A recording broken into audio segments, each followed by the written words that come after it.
Sugar stops hiccups fast. Swallowing a spoonful of sugar can stop hiccups instantly, and it works better than holding your breath or drinking water upside down. Scientists discovered that the sudden burst of sweetness overloads the nerve endings in your mouth, which interrupts the reflex, causing your diaphragm to spasm. The sugar acts like a hard reset for your body's hiccup circuit.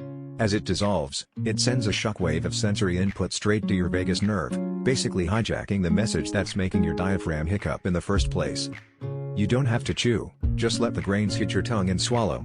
Kids and adults both respond to this trick, and you'll probably notice your hiccups vanish almost right away.